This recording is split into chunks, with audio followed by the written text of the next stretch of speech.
Okay, guys, now we're going to go over our passage and we're going to talk about it paragraph by paragraph. Because the first time you read it, you just need to read it through. But the second time you read it, you need to kind of stop and think about what each paragraph is talking about. And if you get to the end of this paragraph and you have no clue what you just read, then you're not comprehending what you're reading and you need to go back and read it again. And sometimes, even as an adult, I have to go back and read something two or three times to make sure I really understand it because it's going to be hard for you to get questions correct if you don't know what you read. So the first paragraph said Kevin loved watching TV more than anything else in life, other than his parents and his little sister, of course. He loved cartoons, baseball games, and shows about fishing. Kevin's parents had tried many different things to cure him of his love of TV. So in this paragraph, I learned Kevin loves TV. He loves it almost as much as anything else in his life. Okay, so paragraph 2. They had come up with a list of awful chores that Kevin had to do to keep for just 1 hour of TV time. Kevin did all of his chores right away and he didn't complain. Then he did the same chores again the next day, including mopping the kitchen floor. So we learned that Kevin is willing to work to watch TV. He loves TV enough that he goes ahead and does, it says awful chores. He goes ahead and does those, and he even mops the floor because when he gets finished, he knows he's going to get to watch TV. So he is willing to work for it. That's how much he loves it. One week they banned him from watching TV. What does ban mean? They banned him.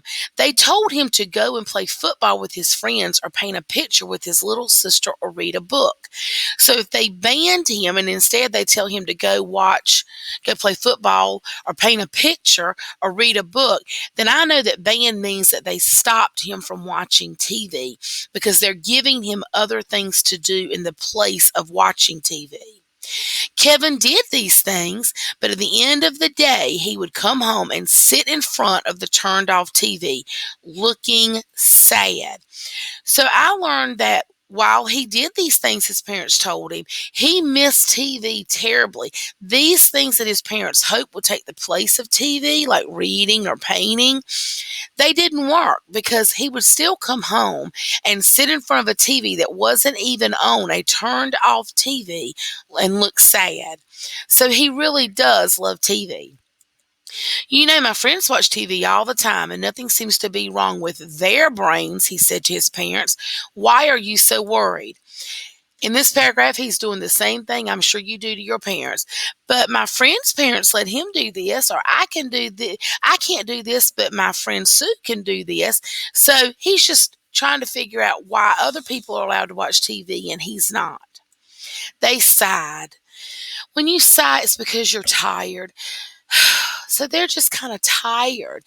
But the next day, they made a shocking announcement. So they're really tired of discussing this same issue of the TV. Kevin, his father said, we are tired of arguing about the TV. We think it's going to turn your brain to mush, but we'll give your way a try for 2 weeks.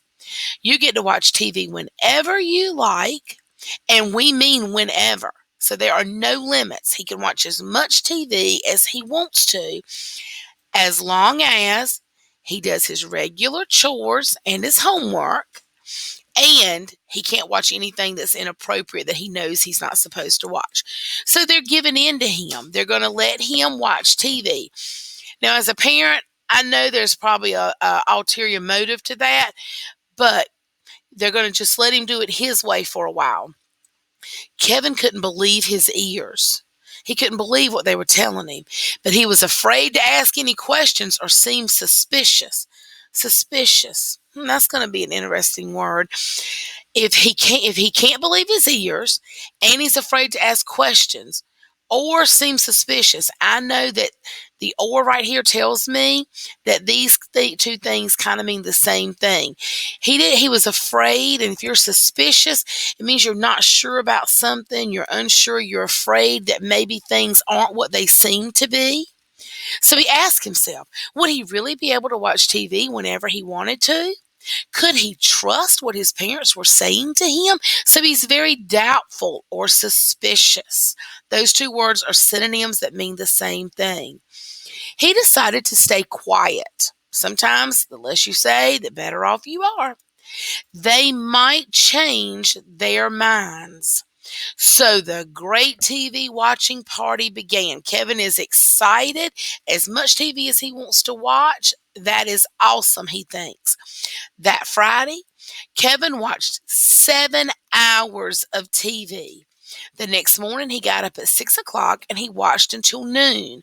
Then he started again after chores and lunch. So basically, we learn in this paragraph that he is so excited to get to watch TV, he's just going to go with it. He's not going to question his parents or wonder about it. He's just going to watch TV, and he spends literally all day watching TV. This is great, he thought.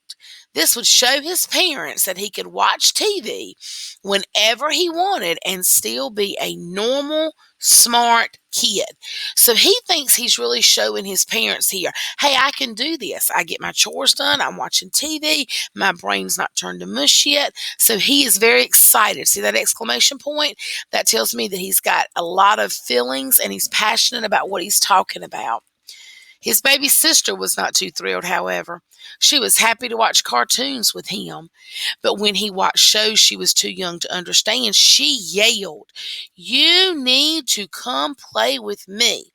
So Kevin's happy, but the little sister, she's not, because she misses her brother because she tells him she wants him to come play with her. Kevin's response was, "Sorry, my show's about to start, so TV is still more important than anything else." On the following Friday, Kevin settled in for a TV night. His final choice was an old monster movie on the science fiction channel. So he's probably watched, that tells me he's probably watched all of the other shows during the week and things. He's watched pretty much everything he had to watch, and he's resorted to old movies on a different channel. Everyone else was asleep by then, so it's got to be late at night. And Kevin was thinking about how lucky he was. But as he sprawled on the floor in front of the TV, something odd began to happen. So sprawled on the floor means he's spread out on the floor, and something odd begins to happen. The monster in the movie reached through the TV and grabbed Kevin by the shoulders. The monster pulled Kevin straight into the TV, and Kevin screamed. Now, we know that a monster's not going to come out of a TV and grab someone. So we can pretty much assume that Kevin has fallen asleep and he has watched so much TV that he is dreaming about being inside the TV. Kevin had just been thinking about how funny the movie was. The monsters were not very real or frightening looking. After all, this movie had been made a long, long time ago.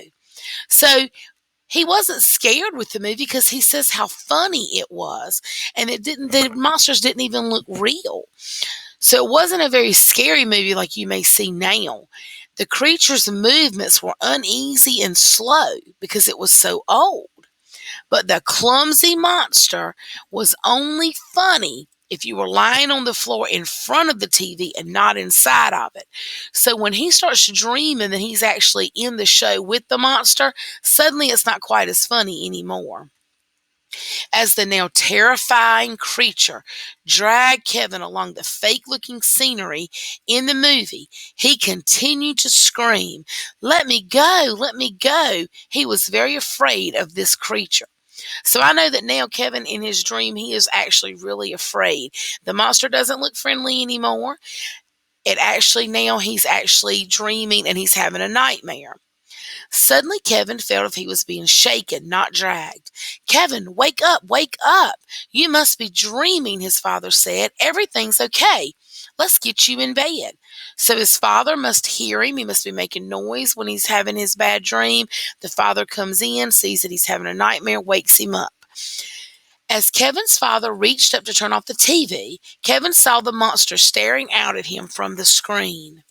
He didn't look so harmless anymore, Kevin thought. He realized that he was just as glad to see the screen go dark as he had been to see his father's kind face. So in this paragraph, we learn that that Kevin's glad to be awake. He is glad he's not watching TV anymore, and he is ready to go to bed.